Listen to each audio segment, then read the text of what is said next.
blockchain and digital currencies. Sorry? Digital currencies, right? Yeah, digital currencies. They are actually, I would look at it two differently.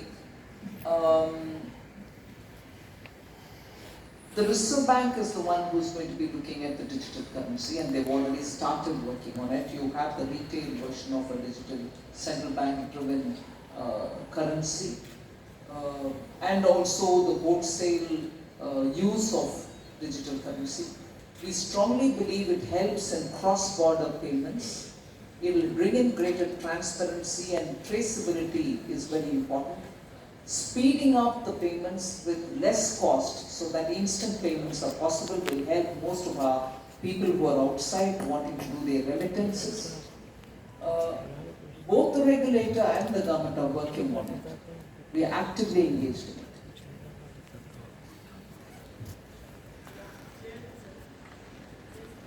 Thank you. Any more questions? Yes.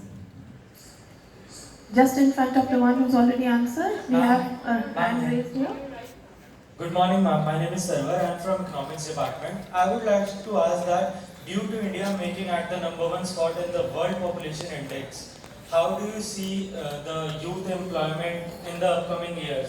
What challenges are we going to face, and how are you going to boost the job creation and make it more sustainable? See, the first issue, and I'm glad I'm saying this before the Vice Chancellor and the Principal of our college. Even 2 days ago, I've had engagement with the industry, particularly those which are, as we were talking earlier, futuristic.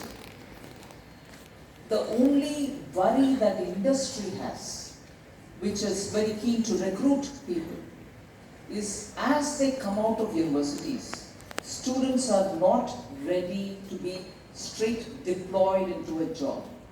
There is a gap between what you learned in these schools and universities and what the expectation of the industry is.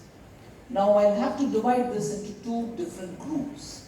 For those who are coming out of, let us say, higher secondary level of schooling and who do not go into colleges but who do some kind of a technical course through ITIs of the sort, the gap can be filled up, and in the last 4 or 5 years, I have personally been involved when industry groups have taken such students and trained them with those skills which they would need for themselves.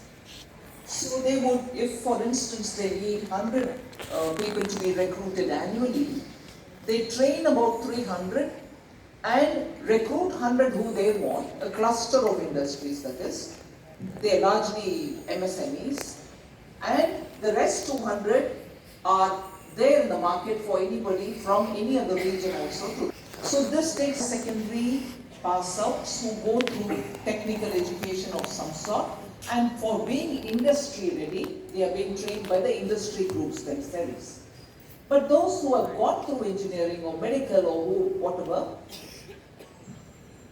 have a gap which has to be bridged.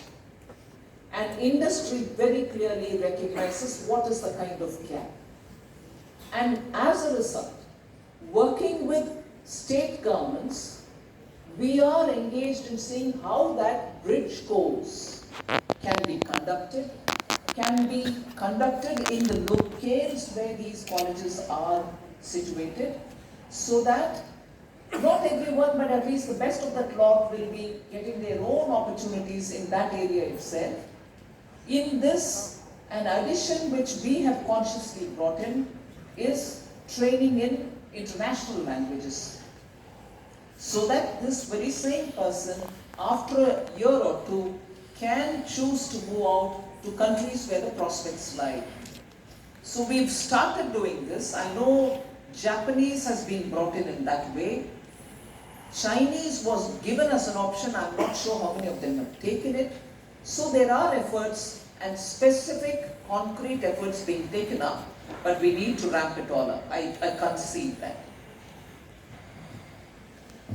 Thank you so much, ma'am.